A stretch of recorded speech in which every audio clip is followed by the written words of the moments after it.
We're in the little town of Summerhill, New York. This town has a ton of history. Yeah, you may not know a lot about it, but this place likes to incorporate all of it into their beers. So we're going to find out what's on tap at Summerhill Brewing. Across the nation, people have turned the hobby of crafting beer into a lifestyle. Amazing breweries are only a few minutes away from your own home. From nano to regional or micro to macro, the question you won't need to ask is what's on tap.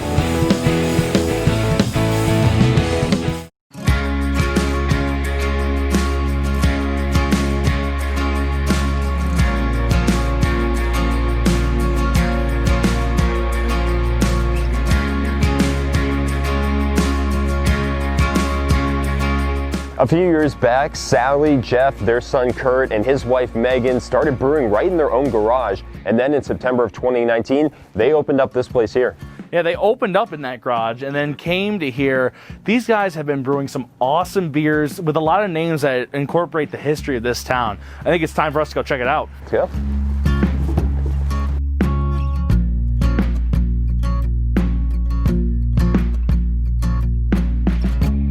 Thank you guys so much for joining us. We're happy to be here at Summerhill. Yeah. How did you guys start up? When? When I retired in 2014, we were looking to start brewing some beer and just have some fun with some friends and that type of thing. And our son Kurt has always wanted to brew.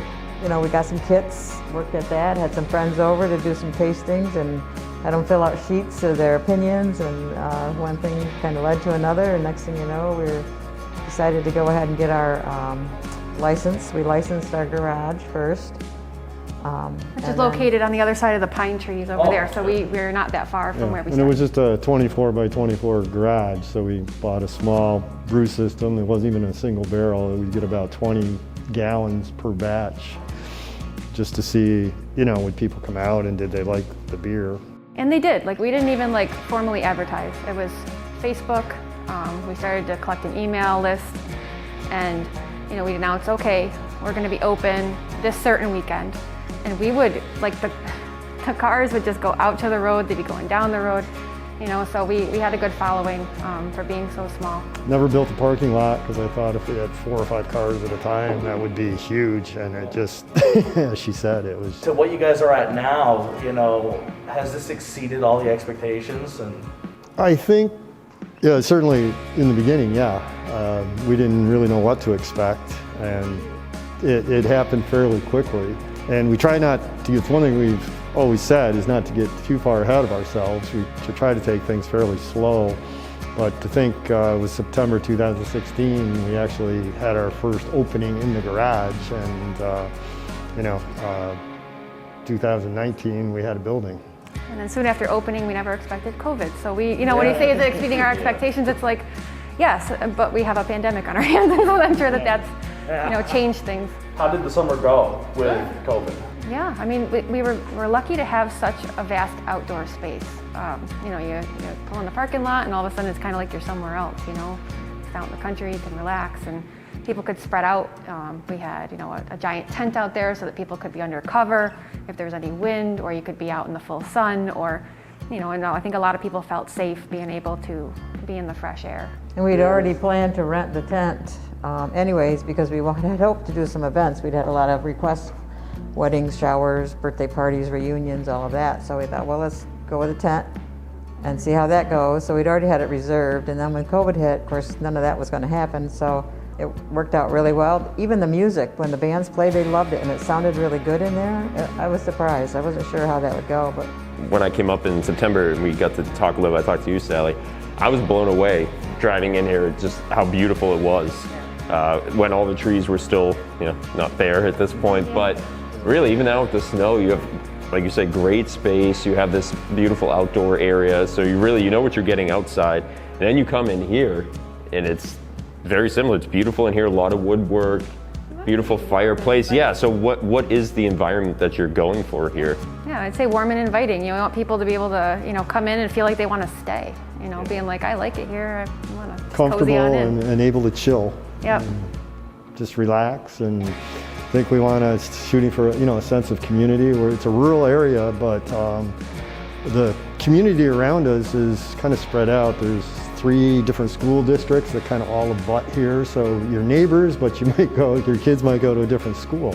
Sometimes with a craft beer place, it's, oh, these locals are coming in, oh, I'm used to Budweiser, Bud Light, getting them to drink. This is our lager, this is our IPA, things like that.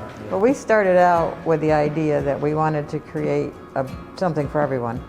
So we tried to have a variety, and we found that if you have a follower of a certain beer, they want something new. They want what's new. So we do try to introduce some new beers, which makes it fun for brewing too, you know, and for us, and experiment. But they always, if you don't have their favorite, they're a little disappointed sometimes, you know. They can usually find something they want, but just like, oh. As she said, they'll all come in and what's new, and they'll try it, but 9 out of 10 will go back to their regular, you know, whether it's IPA or, you know, we have a Miller's American, which we just call basic beer. So if you're, you know, if Bud Light's your thing, you know, here's a basic beer, but flavor. Is there any thoughts into what's next? Well, we just opened our kitchen, so I mean, that's what's been, I guess, the newest next. Yeah. And so that's been really fun for me. I took over a year off of cooking and then got back into it. I didn't realize how much I missed it, really. So I've been doing tacos on Thursdays, and then pizzas and soft pretzels on Fridays and Saturdays, and then brunch on Sunday, which the menu will vary, which is where you can kind of be like creative or whatnot. So I've been really having a good time with that. And I think we've always thought, because of where we're located, it's not a long trip to food, but it is 10, 15 minutes away, and just to have it here and have it consistent, you know, because if you have a food truck, it's Saturday afternoon or something, whereas with the kitchen, we can set, you know, every day we'll have the kitchen open X hours. And it beats bringing a bag of fast food in. Yeah. That's for sure. Yep. Stepping into the brew house, so the old system is still here. Yes, it is. And you got then this has got to be the new system.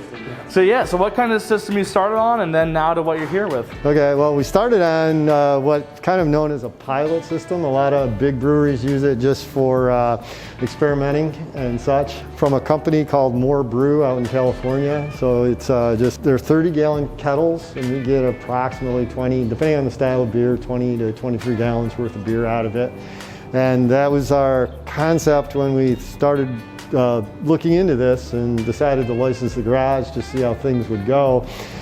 We thought, well, you know, 20 gallons would make us enough beer to kind of get started, and thought if it doesn't go any further, we'll have a hell of a homebrew system, and if it goes further, we'll do what we got to do from there. So that's what got us started. At one point, we did think about selling it, and then realized that it just, you know, as far as doing experimentals and some seasonals, it's a little small, but it does a nice job. Yeah. And I love brewing on it, quite honestly. And so we kept it, and we're glad we did. So going from something like that to everything you have here, what was that like? What was that transition like? Was it pretty smooth, or does it take a little bit to get used to it? It's like everything. It definitely takes a little bit to get used to. You know, Kurt, our brewer, our son, could tell you a little more detail. But I'm still intimidated by it, to be honest. You know, we still learn. Every time you brew, you learn a little bit more. And but it's coming along good. And we're happy with where everything is at. It's a 7-barrel system, so essentially we went from 20-gallon batches to right around 200-gallon batches. So 10 times bigger. We're out in the country, and we don't have natural gas here, so it's electric. And whereas our little system was direct fire propane, so that is different, and we had, you know, a little learning curve there to get used to just a different heating system and what that does to your wort. What do you got in here? We got this one full. Okay, our bright tank right now is full of Plato's, our New England IPA, and it's carbonated where I want it, so it'll probably be kegged tomorrow or Tuesday. Wow. So basically, sitting here, we could serve from a bright tank, and originally we wanted to save on kegs, but frankly we couldn't afford 6 or 7 bright tanks, and we didn't really have we could have fit them in the cold room, but it would have been, so we did move away from that. So we have the one bright tank that basically just holds the beer, we carbonate in it, and just holds it for a convenient time to keg. And obviously from the brew system, out of the boil kettle, we go to our fermenters. We have 4 7-barrel fermenters. In this one right now I'll let a secret out. It's Miller's, but it's going to end up being Ariba. Oh, really? Yes. So yeah, it's something we didn't mention in there, but I guess there's no deep secret to it. Our base beer for the Ariba chili pepper beer is Millard's, and that's where that little bit of caramel comes in. We were trying to decide what that base beer would be, and we just kind of, oh, Millard's is just a good all-around beer. Yeah, versatile. And we always kind of thought that, you know, adding fruit or other stuff, I'll say, to it, that it would work fine. And we felt, you know, that has worked really well for us with the chili pepper beer. Second fermenter is our raspberry wheat hillbilly. And it's pretty much ready to come out. So when I take it from the bright tank, we'll transfer over. So all the beer sounds really good. I mean, I'm ready to go try it. Yep, let's head on out. I think it's time for us. Pour four.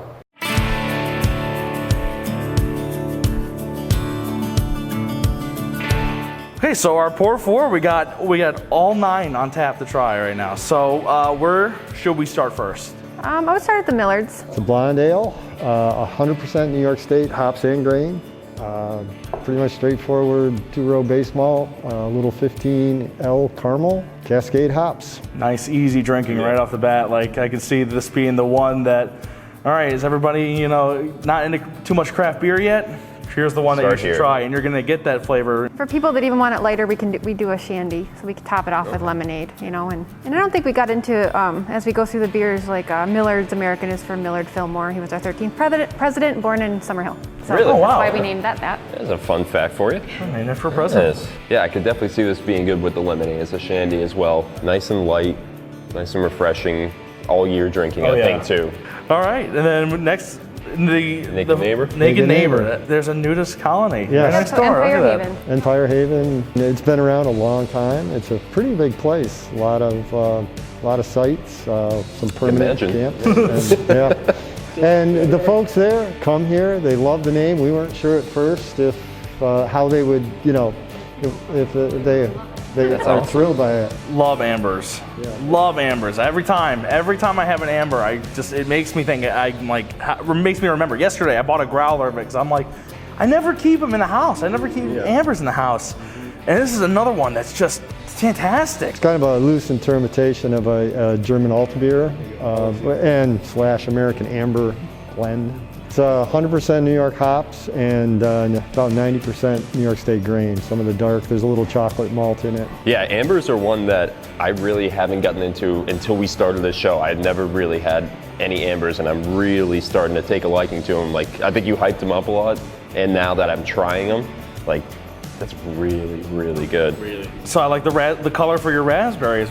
That's where we go next. So the raspberry beer, you know, it's not sweet.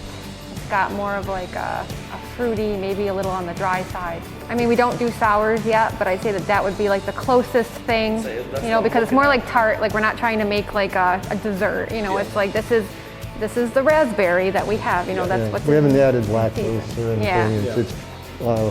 It's raspberry puree and a lot of it. A lot of it, that's right. Looking at it, you would assume, wow, this is going to be sour. This is going to be really tart. It's not at all. And even the raspberry, like you said, it's not an overpowering, overwhelming raspberry flavor. It's very natural. Yeah, it's very soft. Very natural with that raspberry. I think there's about, 126 pounds of raspberry puree in a 200-gallon batch. It's a lot of raspberries. But you found the right amount. That's delicious. Yeah. That is so good. Yeah. Next, paper money. It's the best kind. Mm-hmm. There you go. Well, as long as we brought up the paper money, that name came from another Summerhill native son named Elbridge Spalding. He was a U.S. congressman in the 1850s, and he sponsored the legislation that created paper currency in the United States. And he was born in such a small town, but a lot of history. Yeah. Yeah, so paper money, I mean, that was the first IPA that we brewed, and it's, you know, followed us from the garage, and it's, you know, I really enjoy it. I feel like I get like a floral aspect from it. You know, it's just such a contrast from our Plato's Haze. As you notice, as you're drinking down the flight, like, there's a little something for everybody, really. Real West Coast. Yeah. I mean, nailed it with the West Coast. The bitterness you're getting at the end of it, but what was said before, the floralness that as it starts off, the forward part as it hits your mouth. Great taste. IPA, I mean, I love a nice West Coast IPA. Everyone's all about the haze, but when you find a really solid West Coast IPA, this is one of them. Yeah, this is a great, if you have never really tried an IPA, I think that this would be a better way to go than starting with a hazy. Because I feel like a hazy, it's going to give you a misinterpretation of what IPAs are. This is what an IPA is. This is a traditional IPA, and it is the gold standard. If you can do something good like this, you're going to do a lot right when it comes to just trying to build a repertoire, if you will, of the IPAs. Let's go on to the Plato's here. So Plato's is my favorite. If you love hops, this beer is just packed full of hops. Oh, wow. That's packed full of, this is a hop bomb. Yeah, for sure. Actually, the town of Summerhill was actually at first in the 1830s, was originally named town of Plato. And they just discovered that there was already a town of Plato in New York. I'm not sure where it is exactly. We need to look that up sometime. But so they changed the name to Summerhill. So essentially that's just where Plato came. It's just going back in our history. Summerhill actually came from, there was a settler here in the area that was born in Summerhill, Ireland. So we decided Summerhill. He suggested the town of Summerhill that they rename it. So that is a fantastic hazy IPA. Fantastic. It's got the right amount of bitterness at the end. The hops, everything complements really great. That's a fantastic beer. Wow. A lot of the New England's are like juice bombs. Like that's the biggest thing. They're very citrusy, very sweet, and you feel like you can only have like one or two when you're at a place because it really, you start to feel it a little. Something like this though, you could have 3 or 4 before even looking at the percentage and still want to have another one because of the balance of the sweetness and the bitterness. And it's beautiful looking too. I love the haziness of it. It smells amazing. Yeah. Oh, that is a great beer. Flavor. It's snowing outside. Well, Lisa, maybe it stopped, but it was snowing outside. And I think that it's the perfect beer to move on to warm us up. The Ariba chili beer. Grismore Farms, it's a large greenhouse. It's an U-pick operation. They have apples, fruits, grow all sorts of vegetables and flowers, and they actually have their own cidery, sweet cider as well as hard cider. We have their hard cider on tap. We've started making the chili beer, and we would get the chilies from local farm market, but the truth was we weren't always sure exactly where they were coming from. Yeah. So we would never call it a New York State beer at the time, just because the peppers might have been from New York, or they might have been from Pennsylvania or Florida for all we know. When we started taking Grismore cider, they approached us and said, hey, we can grow the hot peppers for you.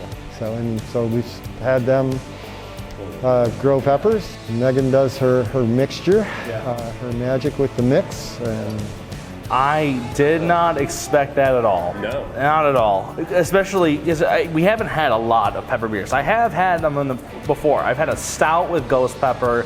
I've had a straight up jalapeno ale. We both had that one. More sweetness in this one than I expected.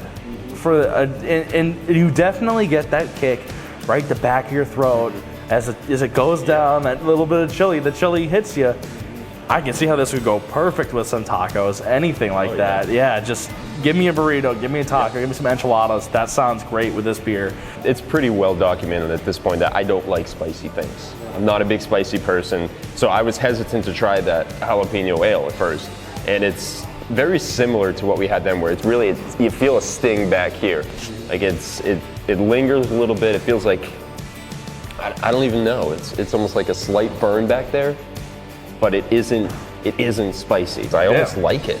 Like it's weird. I like it. Yeah, I like it a lot. I don't like That's spicy, but great. I like the burn. The Iron Plow. I think mild for a porter overall, but very drinkable, kind of a session porter. Again, if you're kind of new to things like that, darker beers, you're a little hesitant, I would start with a porter and kind of work your way to the stouts. Yeah, but this is, I can see the session style, like you said. It's really, it doesn't feel heavy at all, but great flavor, very nice body. Yeah, I love porters, especially right now. I love porters. It's just everything. I've said it a million times. Especially right now, I love porters.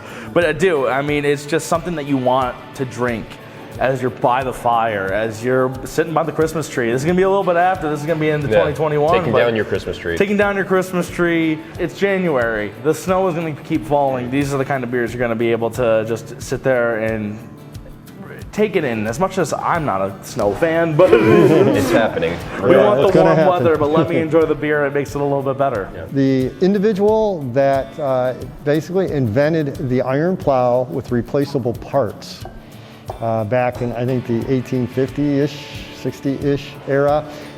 Was not born in Summerhill, but the next town over. Okay, so close enough. Yeah, He's a part of it. Jethro Wood was his name, and he basically is the inventor, gotten the patent on the iron plow with replaceable parts. Wow. So a little bit of a combo that it's a farming area, but we had that little bit of history with the iron plow next door. So this is Farmer's Tan. Farmer's Tan, which just kind of, just born of the concept of the black and tan. But just basically using our Millers, our lightest, and the iron plow porter. So not a heavy stout. So it doesn't separate. We've had it separate on occasion. I think the barometric pressure has to be just right, and it actually will separate. So once or twice a year, I'll pour one and go, holy cow, it's separating. But it rarely happens. It pretty much blends in. This is the first black and tan we've ever had on the show. Yeah, and wow, it's something that is just a little different than what we have. Maybe the thing is, I know there's the black and tan from Saranac. So yeah, and I haven't had that one. That is not a beer I've had. I've heard a lot of people talk about it. What an interesting taste. I mean, it's a great beer. I'm getting like. I get a lot of the iron plow, I feel like, at first. Because we just drank that. Yeah, but even the smell, if you take a whiff, I feel like that stands out. It's got a nice finish with it. It really rounds out nicely at the end. I don't think we've had any mint chocolate. Like that's one that I feel like it's one of those flavors that people are like, why would you put mint with chocolate? But then there's also a lot of people who are like, favorite taste. I love that taste. Peppermint patty. Peppermint So patty. good. Girl Scout First time to have any mint. Oh wow, yeah, it smells just like Andy's chocolate. One of those little you get at Olive Garden. Experimenting with flavors. We've done this a couple times in a small batch. It's just gone over well. We did it was maybe last year, and it was a flight of porters. And so we used porter as a base, and we did raspberry, we did chocolate mint, we did cinnamon, and everybody just really liked them all, but they really liked the chocolate mint, and we just thought that it would be something to try again that would be fun, and we did it with a stout this time instead of a porter. You know, it's gone over well, so it's seasonal, and we're almost out of it, so you guys probably got.